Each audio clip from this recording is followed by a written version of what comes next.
ටෙස්ටිෆිකේෂන් එක අද අපි මෙන්න මේ ප්‍රශ්න ගැන කතා කරමු. මේ ප්‍රශ්නේ ගොඩක්ම සොෆ්ට්වෙයාර් ෆීල්ඩ් එකට IT ඉන්ඩස්ට්‍රි එකට අලුතෙන් ඉන්න අයට තියෙන ප්‍රශ්නයක්. ඒ වගේම ගොඩක් දෙනෙන් අපෙන් අහපු ප්‍රශ්නයක්. ඉතින් මේක සොෆ්ට්වෙයාර් ඉංජිනේරින් ගැන විතර නෙමෙයි.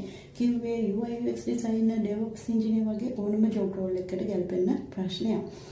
ඉතින් පළවෙනි එක තමයි ඔයා කරන ඩිග්‍රී එක කෝස් එක පිළිගැනීමක් තියෙන එකක්ද කියන එක. ඒකට උත්තරේ තමයි ඔයා මොන යුනිවර්සිටි එකක මොන ආයතනයක වුණත් IT related degree එකක් කෝස් එකක් කරනවා නම් ඒක පිළිගැනීම තියෙන්නේ වටිනාකම තියෙන්නේ ඒ ආයතනය මත නෙමෙයි.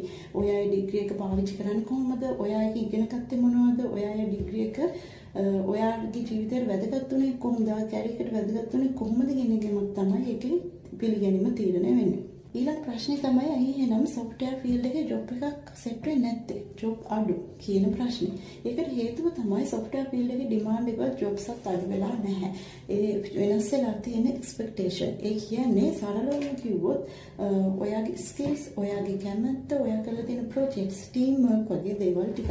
ඉතින් මේ දේවල් ගොඩක් තදින්ම දැන් කම්පැනිස් වලින් බලනවා. සරලවම කිව්වොත් ඔයා සොෆ්ට්වෙයාර් ෆීල්ඩ් එකට එන්න, ඒක වැඩ කරන්න නම් මුලින්ම ඒ කාලවලට ගැලපෙන දක්ෂතා ස්කිල්ස් ඔයාලා ළඟ තියෙන්න ඕනේ.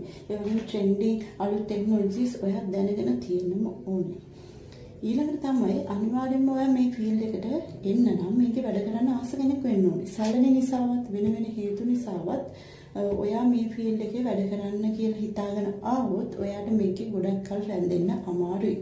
හරි ඊළඟ ප්‍රශ්නේ තමයි ඔයා කරන කෝස් එක ඩිග්‍රී එක ඒ වටිනාකමත් එක්ක සොෆ්ට්වෙයාර් ෆීල්ඩ් එකට ඉන්ඩස්ට්‍රි එකට ඔයා එන්නේ කොහොමද කියන එක. හැම වෙලේම ඔයා කරන ඩිග්‍රී එක කෝස් එකට වඩා එහා ගිය දෙයක් අනිවාර්යයෙන්ම ඔයා දැනගෙන ඉන්න ඕනේ. එතකොට තමයි ඔයා කරපු දෙයට වටිනාකමකුත් එක්ක ඔයාට මේකට එන්න පුළුවන් වෙන්නේ. පළවෙනිම දේ තමයි ඔයා Udemy, YouTube කෝස් වගේ platform වලින් extra practicals මොනවාද certification වගේ දේවල් අනිවාර්යයෙන්ම කරන්න. ඒ වගේම GitHub එක maintain කරලා projects upload කරලා තියාගන්න පුරුදු වෙන්න.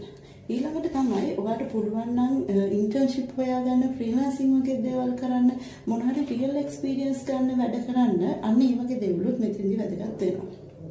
ඊට අමතරව අනිවාර්යෙන්ම ඉංග්‍රීසි සහ කමියුනිකේෂන් ස්කිල් ඩෙවලොප් කරගන්න ඕනේ. මොකද අපි කම්පැනිස් වලින් වැඩ කරනකොට ලංකාවේ කම්පැනි එක විතරක් නෙමෙයි, ක්ලයන්ට්ලා එක්ක විතරක් නෙමෙයි, අපිට ෆොරෙන් ක්ලයන්ට්ලා එක්කත් වැඩ කරන්න වෙනවා. ඉතින් මේකදී අනිවාර්යෙන් ඉංග්‍රීසි සහ කමියුනිකේෂන් ස්කිල් තිබුණොත් ඔයාට තමයි වැඩ කරගන්න ලේසි වෙන්නේ. අන්තිම ප්‍රශ්නේ තමයි ඔයා කරන ඩිග්‍රී එක, කෝස් එක ඔයාට ගැලපෙනවද කියලා කොහොමද ඔයා හොයන්නේ? ඉතින් ඒ වැඩේ කරගන්න පුළුවන් ඔයාටම තමයි. ඒ වගේ තියෙන ඒ කෝස් එකේ ඒ ඩිග්‍රී එකේ තියෙන කන්ටෙන්ට් එක, සිලබස් එක, ඒව කරපු